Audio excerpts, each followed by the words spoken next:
Now all 17 species are found only in the southern hemisphere, and that just means that you'll find penguins living as far south as Antarctica, but as far north as the Galapagos Islands, just south of the equator. Now most people tend to think of penguins living where it's cold and snowy and icy, and the battery's just died, so I'll shout the rest of it, so apologies about the battery. Most people tend to think of penguins living where it's snowy and icy, but you do find penguins in warm places such as Australia, New Zealand, South America and South Africa, all of which certainly are cold and icy. Now in terms of their size, most penguins will stand at around 1.5 foot tall and will weigh around the 3 to 5 kilo mark. But the largest penguin in the world is the emperor penguin, which you'll assume from planet Earth marks the penguins as happy feet. And the emperors can get up to heights of 4 to 4.5 feet tall and can weigh as much as 45 to 50 kilos. The emperor penguin is the world's largest penguin, then the smallest is the little blue or fairy blue penguin, which you'll find around the coast of Australia and New Zealand. And the fairies will just about reach 1 foot in height and will weigh no more than 5 inches.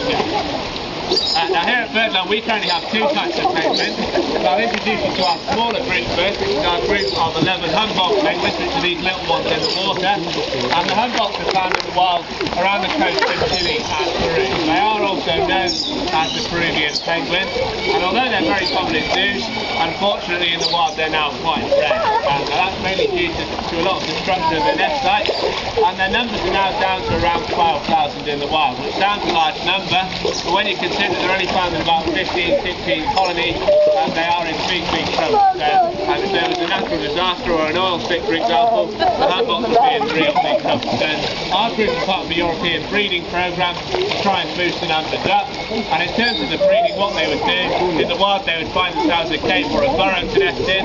We give them wooden boxes at the far end there which serve exactly the same purpose.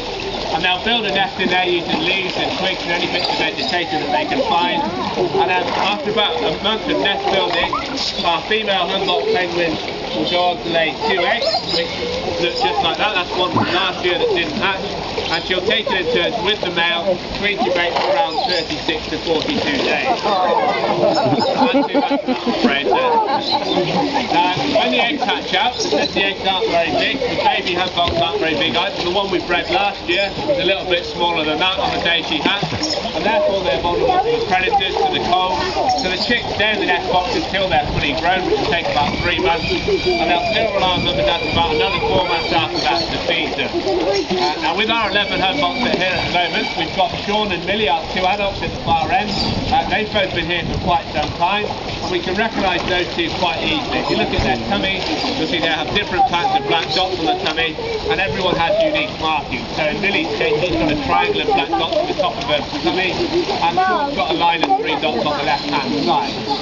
Now with these youngsters, one of them was bred here at the base, Chloe, we can recognise her quite easily. The other 8 all arrived in March from Newquay Zoo as babies, and in the 6 months that they've been here, they haven't sat still for 5 seconds, so we haven't been able to recognise them by their tummy. So you'll see that a lot of the Humboldts have got coloured tags on their wings, which is a quick way for us to work out who they are. So this year, we've named them after characters from Harry Potter. So if you see a yellow tag, that will be Harry. We've got Ron wearing red, Hermione's wearing black, and who else can I see? White and red in there, that will be Neville. So that's just a quick way for us to work out who they are. Now obviously what I'm doing at the moment, I'll pull that quick on the Humboldt. What I'm doing right now, so I'm throwing in a small type of fish known as a sprat, which is mainly for our Humboldt penguins to feed on. You can see the kings are hanging back. That doesn't mean they're not hungry, it's just because they know they're going to get much bigger herring hand-fed than them on the land. So that's why they're hanging back. Now in the wild they'll eat all sorts of types of fish, and they'll also eat things such as squid and krill, which is just a small type of shrimp. Now our penguins are fed on just the 2 types of fish once a day, so we supplement the food every day with vitamin tablets, and because they have to swim with their food, they are experts swimmers. Certainly some of the smaller ones will spend 3/4 of their life out in the sea. So if you look at the penguins, you'll see they've got wings that are shaped like flippers, which is great for helping them swim very fast underwater. And because of the shape of their wings, penguins don't fly, so they don't need to have big feathers like other birds would do. big feathers would be a hindrance when they're 30 foot underwater. So they've got tiny feathers to keep them nice and warm and nice and dry.